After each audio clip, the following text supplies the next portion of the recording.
Почитувани, најавувањето за покачување на акцизата веќе почна да влијае кај меѓуградските автобуски превозници кои со години не ги менуваат цените на билетите заради поволностите.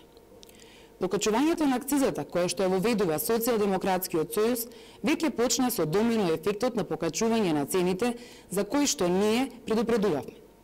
Па така, например, цената на повратниот билет Скопје-Берово, Скопје или обратно, претходно чинеше 520 денари.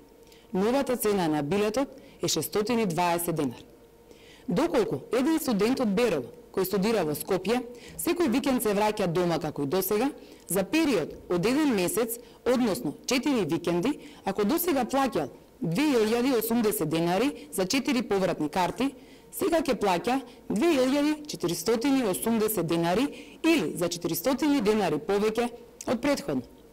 Па така, ако истото семејство има 2 деца кои што студираат во Скопје, на родителите трошоците месечно им се зголемуваат за 800 денари со покачувањето на акцизата или за цела година за 9600 денари. Овие непредвидени додатни трошоци, кои се резултат на домино ефектот од покачувањето на акцизата за нафтата, кој ги воведува Социјалдемократскиот сојуз, едно просечно семејство од Берова, ќе го чинат 9600 денари повеќе годишно. Сума на пари која им значи на секое семејство која ги праќа своите деца на студии во Скопје. Има и уште еден пример со покачувањето на цената на месечниот билет Скопје-Куманово.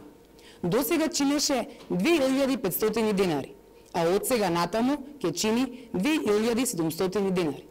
Па така, ако земеме пример дека во едно просечно семејство од Куманово има 20 студенти во Скопје кои патуваат секој ден и еден родител кој работи во Скопје, неопходно им е да извадат месечен билет, па така нивните трошоци месечно се зголемуваат за 600 денари или на годишно ниво за 7200 денари. Почитувани, ова е резултатот кој сите го гледаат од покачувањето на акцизата за нафтени деривати.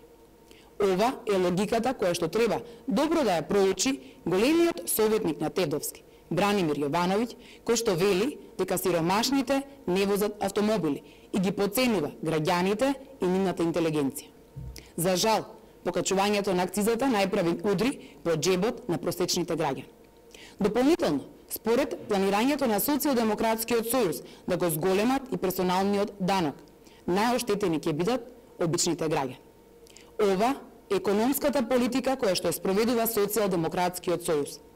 Нудеа живот, донесоа сиромаштија за граѓаните. Ви благодарам на вниманието.